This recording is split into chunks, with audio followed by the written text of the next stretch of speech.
আসসালামু আলাইকুম, welcome back to my channel easy recipe by Jenny. তেল ছাড়া রোদে দেওয়ার ঝামেলা ছাড়াই কাঁচা আমের আচারের রেসিপি তৈরি করে দেখাবো, খুব সহজ। তো আমি এখন আমগুলোকে ভালো করে ছুলে ধুয়ে পরিষ্কার করে এবার কেটে নিচ্ছি। এই শেপ করে আমি আমগুলোকে কেটে নেব। আমগুলোকে একটি নির্দিষ্ট শেপে আমি সব কেটে নিচ্ছি। এবার আমি একটা মশলা তৈরি করে নিচ্ছি। আমি এখানে মৌরি দিয়েছি, রাঁধুনি দিয়েছি, মেথি আর দিয়েছি জিরা আর কালো জিরা, আর দুইটা দিয়েছি শুকনা মরিচ। এখন এগুলোকে খুব ভালো করে টেলে নিচ্ছি। হালকা জালে ভালো করে টেলে নেওয়া হয়ে গেলে চুলাটা অফ করে এটাকে আমি ঠান্ডা হওয়ার জন্য ওয়েট করব। অন্যদিকে আমি আমগুলোকে কেটে 1 কাপ চিনির সঙ্গে কিন্তু ভিজিয়ে রেখেছিলাম, কিন্তু আমার কাছে ভিডিওটা ভুল করে ডিলিট হয়ে গিয়েছে। সেই চিনি থেকে পানি উঠেছে, দেখতে পাচ্ছেন চিনিটা কিন্তু গলে গিয়েছে, পানির মতো হয়ে গিয়েছে। এটাকে এখন আমি জাল দিয়ে নিচ্ছি।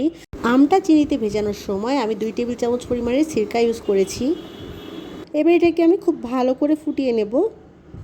এদিকে মশলাটাকে আমি ব্লেন্ডারের জারে নিয়ে ব্লেন্ড করে নিচ্ছি।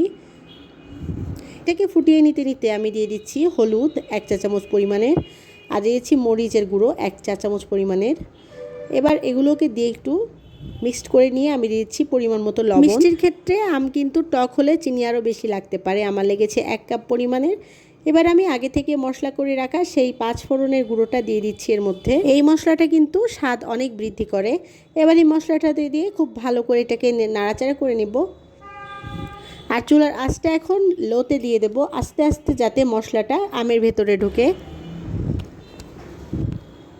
আর এই পর্যায়ে বেশি করে নাড়তে হবে যেন নিচে ধরে না যায়। তো এবার এটাকে আমি কিছুক্ষণ জাল করে নিব।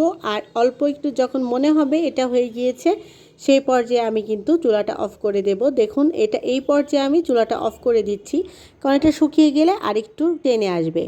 কত সহজে এটা তৈরি হয়ে গেল, রোদে দেওয়ার ঝামেলা ছাড়া এবং তেল ছাড়াই কিন্তু এটি তৈরি হয়ে গেল। এটা খিচুড়ি দিয়ে খেতে, ডাল দিয়ে খেতে ভীষণ টেস্টি লাগবে। আশা করি আপনারা বাসায় ট্রাই করবেন। আম ফুরিয়ে যাওয়ার আগে এভাবে বানিয়ে রাখতে পারেন, এটা কিন্তু অনেক দিন ঘরে থাকবে।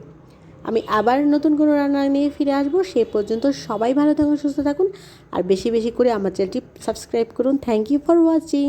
আল্লাহ হাফেজ।